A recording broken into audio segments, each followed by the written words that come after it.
They say you get used to anything if you live with it long enough. People get used to trains rattling their windows or the hum of city traffic.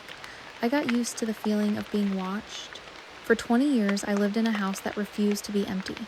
It wasn't a Gothic mansion on a hill with lightning striking behind it. It was just a home, ordinary on the outside, but heavy on the inside. The air there had weight. It pressed against your skin, static charged and thick, specifically in the corners where the shadows seemed to pool a little deeper than physics should allow. My introduction to the house's true nature happened when I was 5 years old. I was sitting on the floor of my bedroom, legs tucked under me, digging through my toy box. It was a deep wooden chest, a chaotic jumble of plastic and plush. I was searching for a specific action figure, buried somewhere at the bottom. The room was quiet dust motes dancing in the afternoon sun until the silence was broken, not by a noise, but by a presence. I felt a sudden drop in temperature right by my ear. It wasn't a draft, it was focused, like an exhale. "Come closer," a voice whispered. It was distinct, parched, and terrifyingly close. I froze, my hand still gripping a plastic truck. I was 5, and I didn't have the vocabulary for the paranormal, but I knew that voice didn't belong to my parents. It sounded like it came from inside the toy box, from the dark spaces between the toys. I didn't go closer.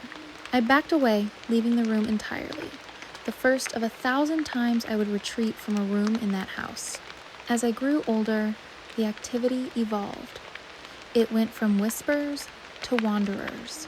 The hallway was the main artery of the house, and it belonged to him. I never saw his face clearly. He was always a peripheral figure, a tall, gray shape in the corner of my eye.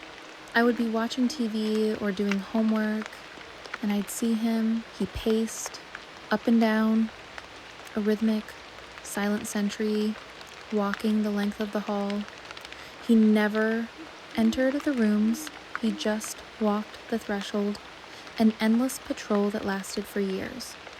I stopped mentioning him to guests. How do you explain that the shadow by the bathroom door is just the man who walks the hall? The house had a sense of humor too, though it wasn't funny. I would line up my stuffed animals on the bed, military precision, a habit of mine. I'd leave for school, and when I returned, they would be different. A bear turned to face the wall. A doll moved to the pillow. At first, I blamed my memory, then my family. Eventually, I realized it was just the house, rearranging the set pieces. But the unease wasn't always subtle.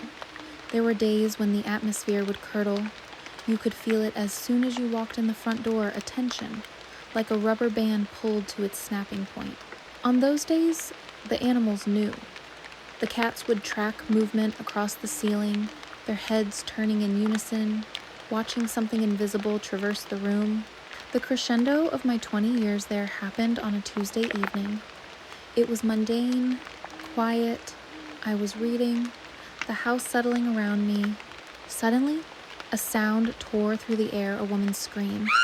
It wasn't a distant scream from a neighbor or the TV.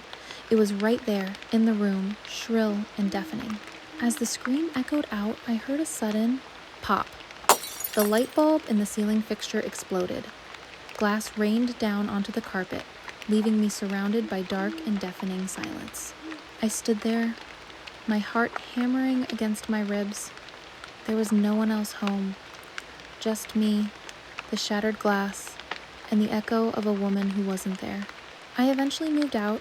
I packed my life into boxes and left the hallway man to his pacing and the whisperer to the empty rooms.